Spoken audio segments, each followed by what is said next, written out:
Nero the Troll here to burn it down again. Today we will be doing a lazy man's guide to soloing Phase 1 of the Heroic Rancor.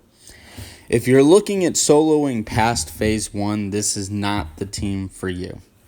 This team is designed only for Phase 1 and is designed to do it as quickly as possible. I can solo into about Phase 3, but it takes so much time that I no longer want to. So just to throw a little damage on the board, get my rank up above the zeros, I'll spend about 5 minutes to solo Phase 1. For this team, I use Zeta Vader. I use Stormtrooper Han, TIE Fighter Pilot, Boba Fett, and R2. All the tunes except for Vader are about plus 50 speed. And this is because they're not tunes I use every day. I don't want to put, some of the best mods on them. These are tunes that I use some of the time and just for the Rancor. The strategy I use here is Zeta Vader and TFP offer a meager amount of turn meter reduction, just enough to get me through here. Stormtrooper Han adds a little bit of turn meter gain and a little bit of damage control with his taunt. R2 provides the cleanse. Stealth will remove the death mark, so I use R2 for a little bit of extra debuffs for Boba Fett and Vader to do more damage, and to stun the adds when they come in, and also to cleanse the death mark. Boba Fett and Vader, their roles are to deal as much damage as quickly as possible before my turn counter runs down. TIE Fighter Pilot helps out a little bit, but the real damage is coming from the coaling blades and Boba Fett's execution. As it gets up, Vader will always do more damage because they're not gaining much buffs, but Boba Fett's execute will start to do about 60k towards the end, and that's a huge boost in damage.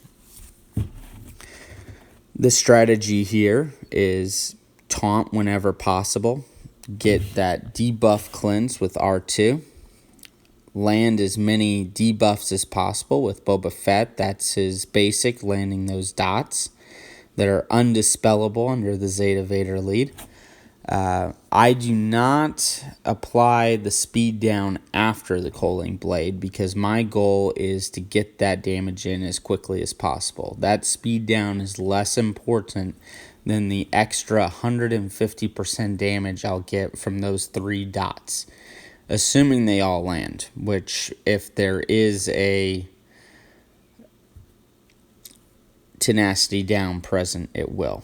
I don't always get tenacity down back on there before. This team is ideal for the time-conscious player who doesn't want to spend an hour to do as much damage as possible to the Rancor and doesn't quite have the tunes to be able to solo the Rancor, come close to soloing the Rancor in less than 45 minutes. This will get damage on the board. It'll get damage on the board quickly. It took me 5 minutes to do this run, which is very time conscious. It's a huge bonus for me. I definitely enjoy being able to allocate my time in other ways. With 6 turns to Enraged, the damage is really starting to snowball. The first 10 turns, I'm doing relatively low damage. I only do about 50%. And now here in the last 6 turns, I'm really going to do the vast majority of the damage. I believe I get him below 20% here, and then I'm able to finish him off while he's enraged with a little bit of taunting and stealthing. This team does use Zeta Vader, and although I can do this with a team comp without Zeta Vader, the best one I was able to come up with does include him. I will do another video in the future featuring another team, a Zeta-less team, that can also solo the Rancor in about 5 minutes. It takes a little bit longer and is a little bit harder to pull off, a little bit more RNG dependent. If you like the video, please like and subscribe for more content like it.